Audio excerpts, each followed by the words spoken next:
A week before the wedding, I found a sweet surprise. My boyfriend's wedding ring had Addie engraved inside, the nickname he always used for me.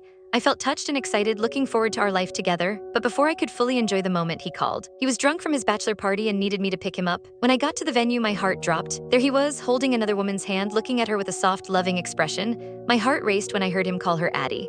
Our eyes met, and in that frozen moment, I noticed she was wearing a ring. It was identical to the one Glenn had picked for me. Just minutes ago, I thought that the ring symbolized our love. Now it was on someone else's finger. The room was filled with an awkward silence, broken only by a friend's nervous voice. "Adriana, you're here. Glenn's a little drunk." Glenn stood up unsteadily as if to prove the point. He looked around but didn't meet my eyes. Isn't Addie sitting right here?" he asked, slurring his words in confusion. His eyes finally landed on the girl beside him, and a smile spread across his face. "I knew you'd come, you still care about me," he said, his voice filled with relief and affection. The girl he called Addie was wearing a flowing white skirt, her long hair falling softly around her. She was beautiful with gentle features. As I looked at her, a shocking realization hit me. I'd seen her before in a photo in one of Glenn's books. My heart sank as I remembered the engraving on the ring. A cold realization hit me. We were both called Addie. Could this really be a coincidence? No, it couldn't. I felt myself go pale, my hands trembling. Adalyn, noticing my unease, smiled widely.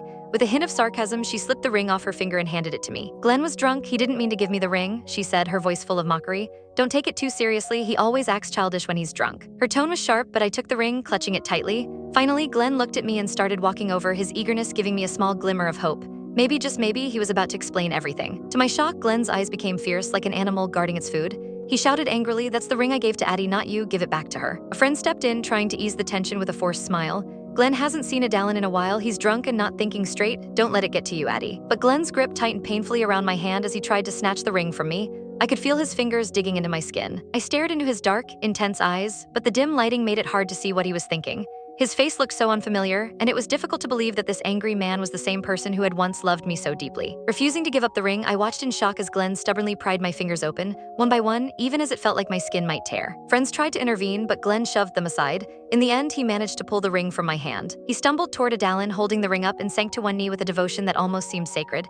"Addie," he said, "will you marry me? This ring was made just for you. I've been waiting for you for so many years." The room fell completely silent, with only his proposal hanging in the air. My chest tightened with a painful mix of anger and betrayal. At that moment, I fully understood. Glenn's love wasn't for me, but for Adalyn. I gritted my teeth, feeling a burning pain on my face, and turned to leave. But just a few steps away, I heard a loud commotion and looked back. To my shock, Glenn collapsed and fainted on the floor. Adalyn called out to me, "Take him home and pretend this never happened." She watched with a half smile and a touch of disdain. "Glenn invited me to your wedding. I'll be there tomorrow. It's too bad you're marrying him when you'll never be the one he truly loves. How unlucky for you." As others helped Glenn to his feet and led him to my car, they reassured me, "Sister-in-law, Glenn is just extremely drunk.